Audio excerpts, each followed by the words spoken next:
안녕하십니까. 대우정형외과 이진석입니다. 반갑습니다. 오늘은 저희가 이제 사적인 자리에서 가끔씩 받는 질문들이 있는데 그런 것들에 대해서 한번 얘기를 나눠볼까 합니다.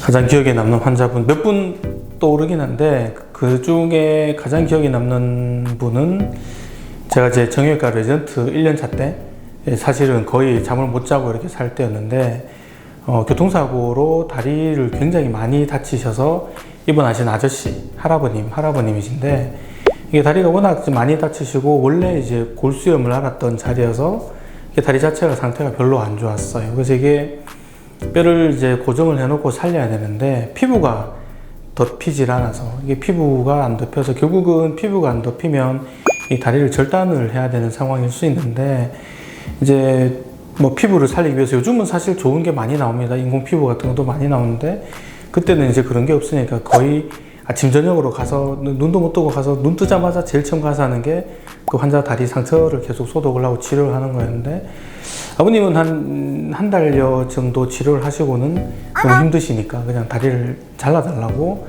말씀을 하셨는데 그래도 제가 이제 아버님 이렇게 계속 설득을 하고 해서 결국은 이제 피부가 다 낫고 이제 걸어서 퇴원하셨는데 그분이 가실 때 굉장히 삐뚤삐뚤한 글씨로 이렇게 이제 감사의 마음을 이렇게 담아서 편지를 주고 가신 게 기억이 나고 그 봉투는 아직 제가 갖고 있습니다. 그분이 제일 기억이 많이 남는 것 같아요.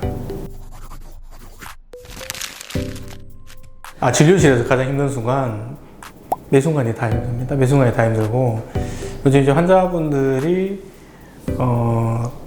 이제 자기들이 원하는 게 워낙 많기 때문에 이제 그런 것들을 이제 환자분은 충분히 표현을 잘 못하시거나 혹은 이제 본인이 생각할 때 이만큼 얘기를 해야 되는데 좀 짧게 밖에 얘기를 할 수 없는 여건이기 때문에 그러면 이제 항상 환자분들은 뭔가 얘기를 다 못했다고 생각을 하고 저 입장에서는 또 그 얘기를 중에 제일 저희가 필요한 정보들을 이렇게 취합을 해야 되는데 그게 사실 제일 힘든 부분이죠. 그래서 어제 마침 안 그래도 이제 판사를 하는 친구랑 또 이렇게 다른 데서 이제 다른 과를 하고 있는 의사 친구랑 이렇게 만나서 이렇게 같이 얘기를 할 기회가 있었는데 그 친구들도 이제 그 판사 친구 조금 있으면 이제 외국에 연수를 가게 되는데 그네들이 하는 다른 데서 하는 업무량보다 우리나라의 판사들도 업무량이 너무나 많고 저희들도 의사들도 외국에서 제가 연수 가서 봤을 때 뭐 오늘 닥터리 오늘 자기 너무 힘들다고 외래가 많다고 하는데 뭐 21명 뭐 이렇게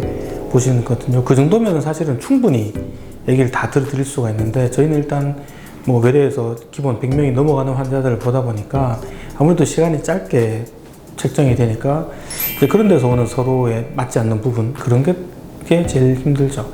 뭐 그런 것 같아요. 먹고 살기 다 힘든 거 아니겠습니까? 의사가 된 걸 후회한 적 있었던 것 같기도 하고 없었던 것 같기도 한데 과를 선택한 것에 대해서 후회한 적은 가끔 있습니다. 원래 제가 하고 싶었던 과는 정형외과가 맞았는데 이제 그 당시에 이제 저희 선배들이 뭐 성형외과나 피부과나 이런 과들에서 저보고 이제 해줄게 우리 과에 들어와라 그랬는데 그때 제가 시간이 없어가지고 정형외과를 택해서 요즘 이렇게 힘들게 살고 있는데 그때 아마 성형외과나 피부과를 했으면 지금보다 조금 사는 게 좀 나아지지 않았을까 뭐 이런 후회를 하는 적은 있고 얘기하면서 가만 생각해 보니까 이게 제가 고등학교 때 고3 때 이제 수능을 치고 나서 가만히 생각해 봤을 때 내가 뭘 하면 좋을까 라고 생각했을 때 그때는 사실 이제 꿈이 그 당시에 꿈은 외교관이었거든요. 그래서 이게 저는 서울대 외교과나 이런 외교관의 길을 가고 싶었는데 요즘 생각하면 말도 안 되는 얘기지만 그 당시에는 이제 담임 선생님이 이제 원서를 써주지 않으면 갈 수가 없는 상황인 거죠. 그래서 이제 근데 그렇게 꿈을 한번 쳐본 적이 있는데 뭐 그런 게 가끔 아쉬울 때가 있죠. 제 친구들 중에 외교관 하는 친구들 실제로 보면 나도 저렇게 좀 자유롭게 외국을 다니면서 물론 좋은 면만 봐서 그렇긴 하겠지만 그렇게 좀 자유롭게 살았는 게 어땠을까 이런 생각을 하죠. 지금은 거의 뭐 환자분들하고 매일 만나서 이렇게 일하다 보니까 움직일 수 있는 여력이 그렇게 많지가 않아서 이제 그럴 때 조금 아쉽고 뭐 후회보다는 그냥 아쉬운 거죠. 후회라고 하면 안 될 것 같고.